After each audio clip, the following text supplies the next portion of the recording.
You know what happens when you hit a certain stage in life. You realize that your energy is your most valuable currency. It's not money, it's not status, it's not even time. Because what good is time if you're drained, exhausted, and running on fumes? Over 40, you wake up to this truth. Your energy is sacred, and not everyone deserves access to it. That's when you start recognizing the energy drainers. You know exactly who I'm talking about. The ones who show up only when they need something. The ones who leave you feeling smaller, weaker, less alive every time they walk away. Here's the thing. When you're younger, you tolerate it because you want to be liked. You want to be the dependable friend, the reliable coworker, the person who always has a solution. You convince yourself it's kindness, but really, it's self-neglect. You give and give and give until you look in the mirror one day and ask, when was the last time someone poured back into me? That's when it hits you. Kindness without boundaries is just enabling. And you stop doing it, because energy drainers don't just take your time, they take your spark. They come with their endless problems, but never solutions. They ask you to listen, but they never ask you how you're doing. They love to vent, but they vanish when it's your turn to speak. And every time you let them in, they walk away a little lighter, while you're left a little heavier. That's not a relationship. That's a transaction. And over 40, you finally see it for what it is. So what do? You stop apologizing for setting limits. You stop answering every phone call. You stop rearranging your life for people who wouldn't even shift a single plan for you. And here's the beautiful thing. You don't do it with anger. You don't need to fight. You just quietly withdraw your access. You stop giving them the privilege of draining you, because your peace is worth more than their convenience. Let me tell you, when you start protecting your energy, everything changes. You have more patience for the people who actually matter. You show up more present for your kids, your partner, your true friends. You laugh deeper, you rest easier, you breathe better. Because you're no longer carrying the weight of people who were never willing to carry theirs. Protecting your energy doesn't make you selfish. It makes you wise. It means you've lived long enough to know that not everyone can go where you're going, and not everyone deserves a seat at your table. And here's the shift that's hard but necessary. You realize you don't owe everyone access. You don't owe everyone explanations. Sometimes the most powerful move is simply stepping back and letting them figure out life without using you as a crutch. Not because you don't care, but because you finally care about yourself too. So when a woman over 40 stops tolerating energy drainers, it's not bitterness, it's clarity. It's knowing the value of her spirit, her time, her joy. And it's finally understanding that no one is entitled to those things unless they're willing to pour back in. Because the truth is, peace feels better than people pleasing every single time. Drama used to feel like part of life.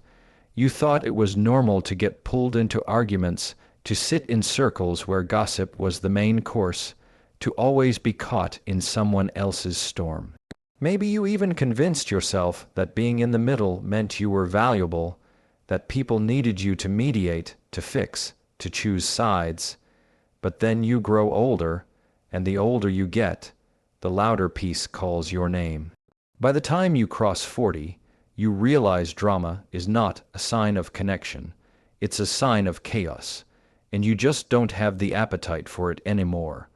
Drama creators have a way of turning everything into a spectacle. They can't live without stirring something up.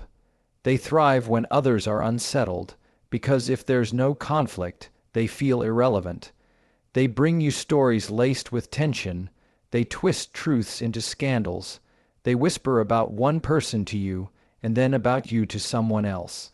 And for years, you might have tolerated it because it gave you a sense of belonging. But with maturity, you recognize it for what it is, emotional noise that steals your peace. You start noticing how drained you feel after being around them. You replay their words in your head, wondering what was true and what was exaggerated. You get caught thinking about arguments that aren't even yours, carrying stress that doesn't belong to you. And suddenly you ask yourself, why am I carrying storms that aren't mine to calm? That's when it clicks. Drama is contagious, and if you stand too close, you get pulled into whirlwinds that have nothing to do with you. So you step back, not in anger, not in judgment, but in wisdom. You choose calm over chaos. You stop engaging in gossip, not because you don't care, but because you know the price of peace is silence. You stop feeding fires that were never yours to put out. You stop responding to the bait, the texts designed to spark conflict, the calls that always come with urgency, but no real emergency. And the more you step back, the lighter you feel. The truth is, drama loses power when you don't participate. It can't live without an audience, and over 40, you learn to walk away from the circus without feeling guilty for missing the show.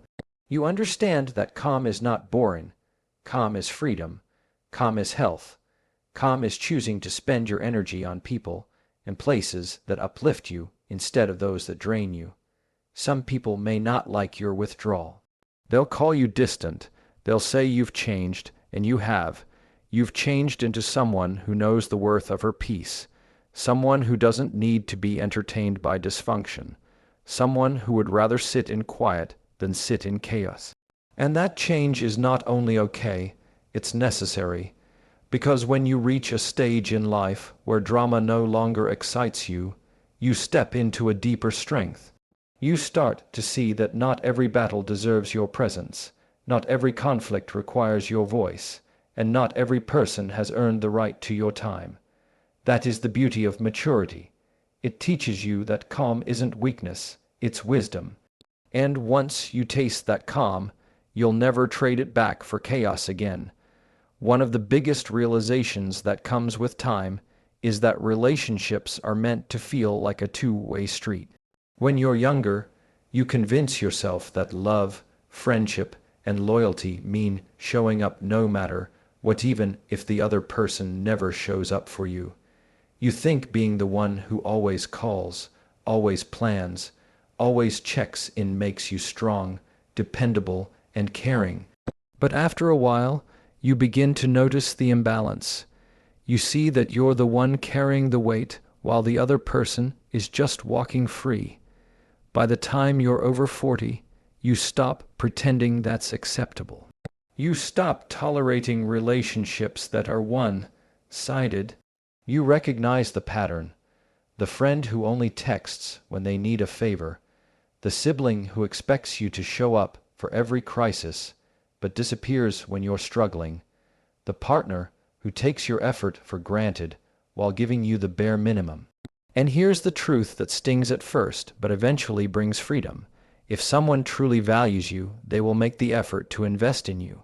It won't always be perfect, but it will be balanced, because relationships are not meant to be fueled by one person's sacrifice alone. The more you grow, the more you see the signs clearly. You stop mistaking convenience for connection.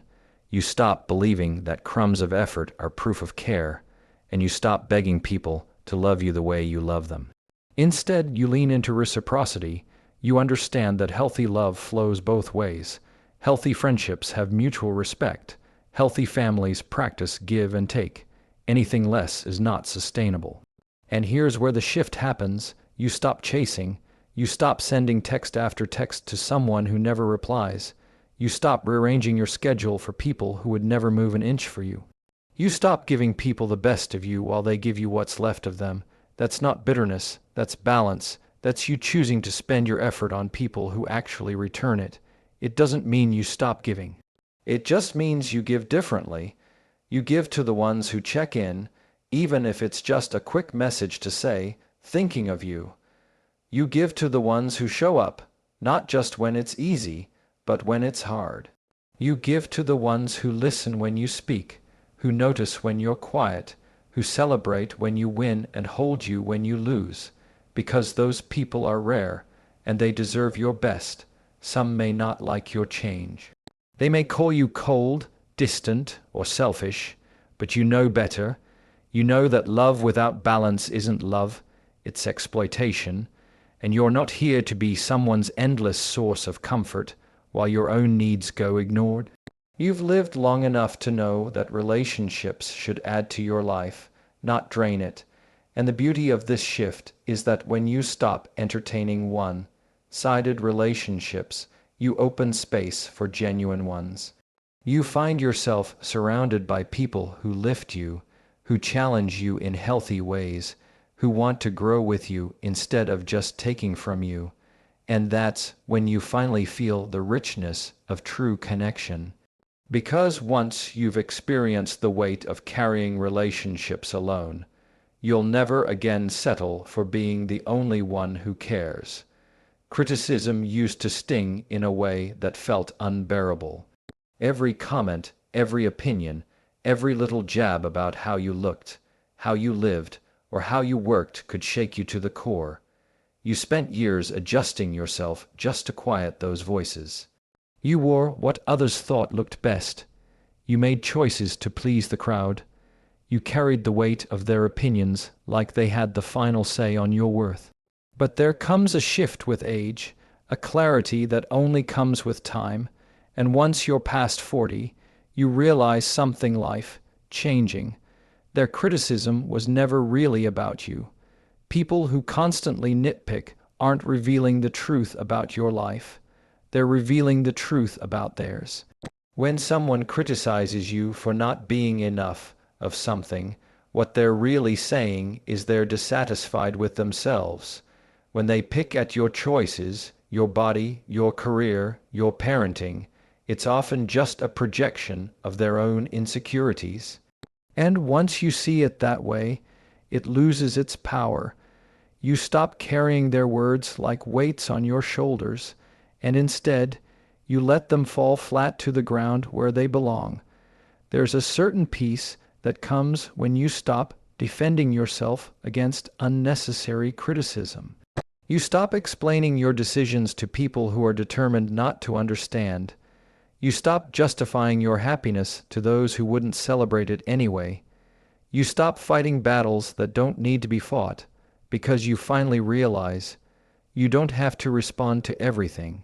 Silence can be louder than words, and it's not that you stop listening to feedback altogether. Wisdom is knowing the difference between constructive voices and destructive ones. Constructive voices want to see you grow. They correct you with love, and they challenge you from a place of care. Those voices matter, but destructive ones, the ones who only tear down, never build up, the ones who criticize not to help but to wound, those are the voices you no longer give space to. Because at this stage of life, your self-worth is not up for debate. You also stop handing people microphones they don't deserve. Not everyone gets to speak into your life. Just because someone has an opinion doesn't mean you need to accept it. Just because someone is loud doesn't mean they're right. Just because someone has something to say doesn't mean you need to make room for it. You realize that the people who know your heart, your journey, and your values are the ones worth listening to. Everyone else is just background noise. And when you let go of the grip of constant criticism, something powerful happens. You start living with more freedom. You wear what makes you feel confident, not what earns approval.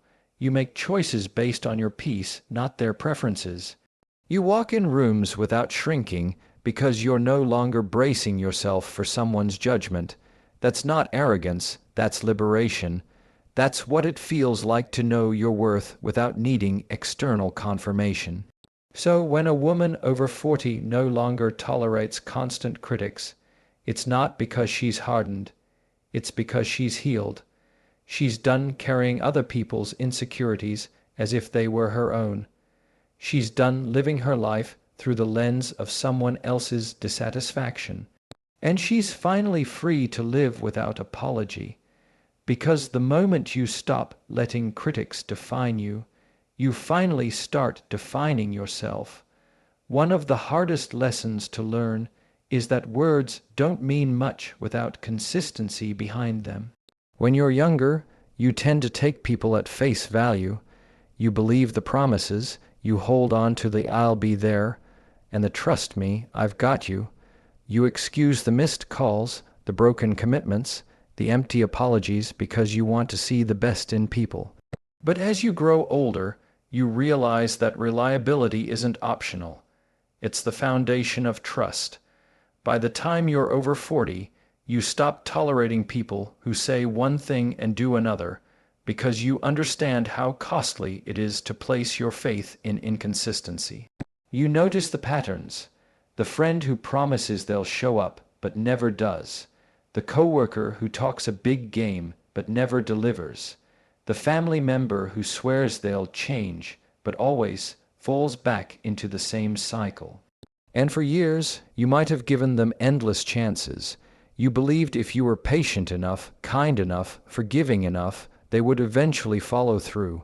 But you finally recognize that unreliability isn't an accident, it's a choice. People show you who they are not by what they say, but by what they repeat. When you reach this stage of life, you don't waste your energy on empty words anymore. You start paying attention to patterns, not promises. Actions become louder than intentions.